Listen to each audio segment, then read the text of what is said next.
You're watching a game, running a race, sitting in silent prayer. Without warning, the ground splits open, smoke fills the air, panic replaces peace in a single heartbeat. These are the moments that changed everything. Disasters no one saw coming, captured the moment they struck, live, unfiltered, etched into history and burned into memory. From unstoppable forces of nature to calculated acts of terror, these are the world's most devastating tragedies that were caught on camera for the world to witness. On October 17, 1989, the Oakland Athletics were facing off against the San Francisco Giants in Game 3 of the World Series. Dubbed the Battle of the Bay, this was the first World Series between two teams from the San Francisco Bay Area since 1913. The crowd at Candlestick Park was electric. Millions of fans were tuning in across the country. The broadcast was just beginning, but then, at 5:04 p.m., everything changed. The screen flickered and cut out. An earthquake with a magnitude of 6.9 had just struck the Bay Area. It lasted only about 15 seconds, but it was enough to cause a massive devastation. The quake's epicenter was near Loma Prieta Peak in the Santa Cruz Mountains, just 60 miles south of San Francisco. Candlestick Park shook violently, but miraculously held. No one inside the stadium was seriously hurt, and the live broadcast of the World Series would become the first ever major sporting event interrupted by an earthquake on live national television. But outside the stadium, the picture was much darker. Across the Bay Area, buildings collapsed, fires erupted, and freeways crumbled. The Cypress Street Viaduct in Oakland pancaked, crushing cars and killing 42 people. A section of the Bay Bridge collapsed, sending vehicles plunging into the water. Entire neighborhoods in San Francisco's Marina District were leveled by fires sparked by ruptured gas lines. In total, 63 people were killed, thousands were injured, 12,000 were left homeless, and over $6 billion in damage was done. As the nation tuned in to watch a historical baseball game, it instead witnessed history in a completely different way. It was the 117th Boston Marathon, one of the most iconic races in the world.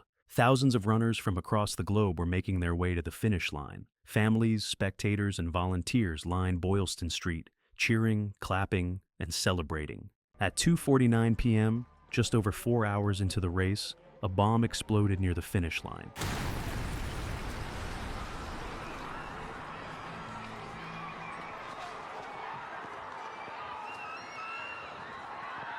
Seconds later, a second explosion rocked the crowd about a block away. The sidewalk became littered with debris, glass, and blood. First responders and bystanders rushed to help the injured, many of whom had lost limbs. In total, 3 people were killed, and over 260 others were injured, some critically. The 2 bombs were homemade pressure cookers packed with nails and ball bearings, designed for maximum carnage. What followed was one of the most intense manhunts in U.S. history. Within days, the FBI identified 2 suspects using surveillance footage, Tamerlan and Dzhokhar Tsarnaev, brothers of Chechen descent living in the Boston area. The brothers were radicalized extremists who claimed they were avenging Muslim deaths overseas. On April 18th, they killed a campus police officer at MIT and carjacked a vehicle, leading authorities on a wild, deadly chase through the suburbs of Boston. In a dramatic shootout in Watertown, Tamerlan was killed, but Dzhokhar escaped, sparking a citywide lockdown. For nearly 24 hours, Boston was at a standstill. Residents were told to stay inside, public transportation was shut down, and the streets were empty. On the evening of April 19th, a resident in Watertown discovered the last brother hiding in a boat in his backyard. After a tense standoff, he was captured alive. He was later tried and convicted on 30 federal charges, including using a weapon of mass destruction. He was sentenced to death in 2015, though legal appeals have continued for years. Thousands of people lined the streets during the next marathon in 2014. Survivors returned to finish the race, refusing to be afraid. On December 26, 2004, the world was in a holiday mood. Families were vacationing, children were playing on the beach, and tourists were soaking up the sun along the shores of Southeast Asia.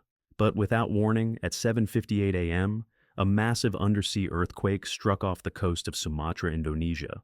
It measured 9.1 to 9.3 in magnitude, making it the 3rd largest earthquake ever recorded. The rupture in the Earth's crust stretched over 1,300 kilometers, longer than the entire state of California. The quake itself was devastating, but what came next would change history. Within minutes, a series of giant waves, some over 100 feet high, began racing outward across the Indian Ocean at the speed of a jetliner. Coastal communities had no warning, and just 15 minutes after the quake, waves slammed into the western coast of Sumatra, wiping out entire villages. Then the water surged across the Indian Ocean, hitting Thailand, Sri Lanka, India, and even as far as the east coast of Africa.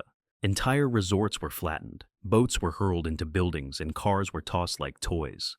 In places like Phuket, Gale, and Banda Aceh, the water came in like a wall, then dragged people, homes, and lives back out to sea. Over 230,000 people across 14 countries lost their lives.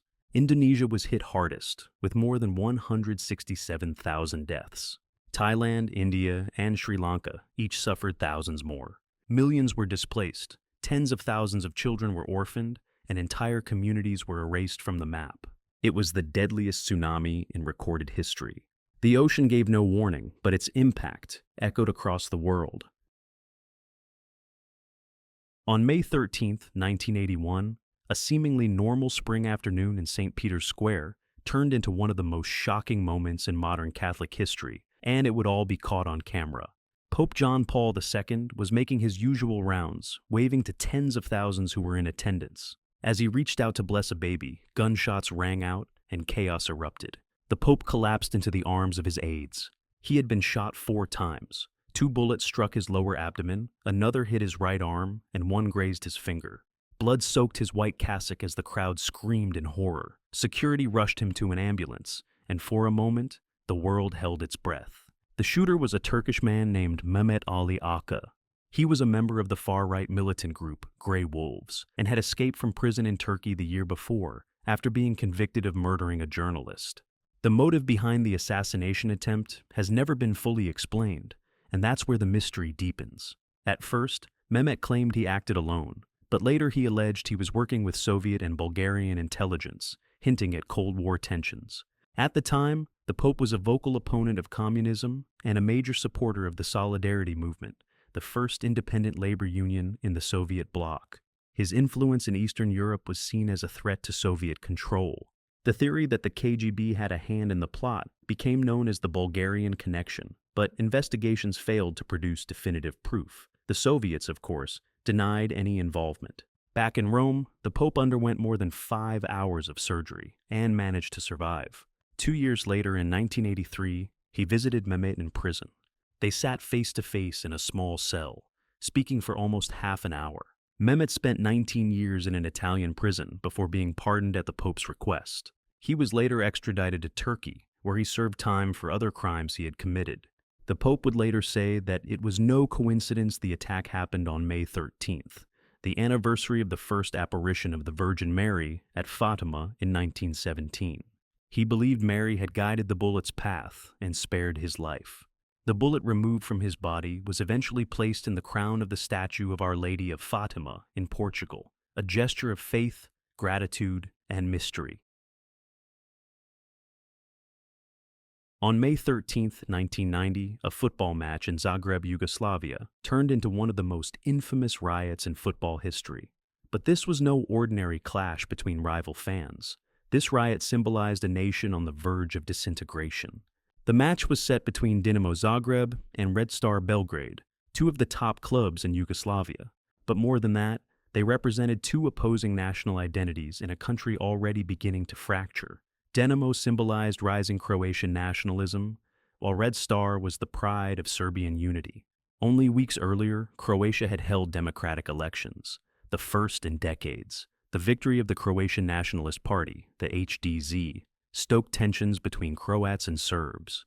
Nationalist sentiment was growing, and Yugoslavia's fragile unity was beginning to crumble. Red Star's hardcore supporter group, the Delije, led by the infamous and controversial figure Željko Ražnatović, better known as Arkan, traveled to Zagreb in full force. Arkan would later become one of the most infamous warlords during the Yugoslav wars.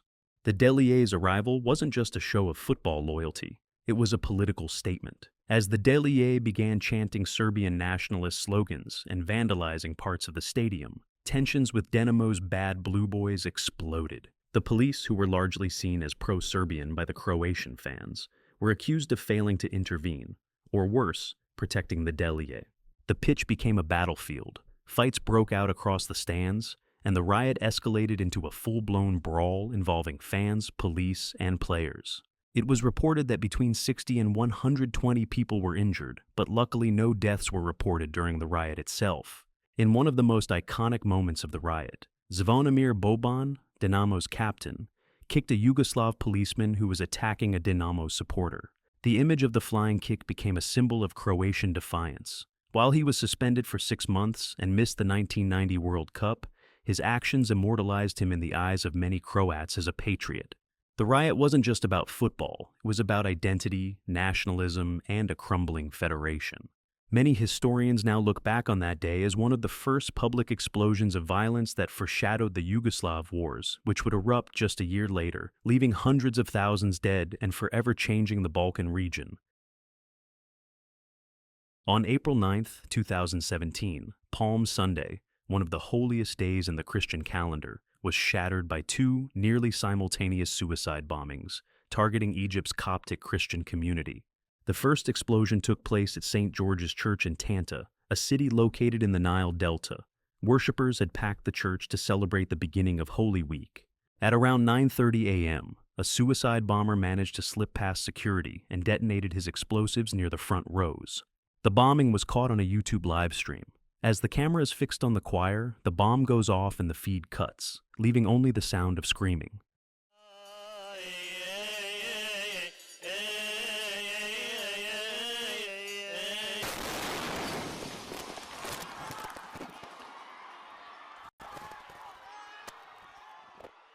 Almost 30 people were killed and over 70 were injured, many of them families with children.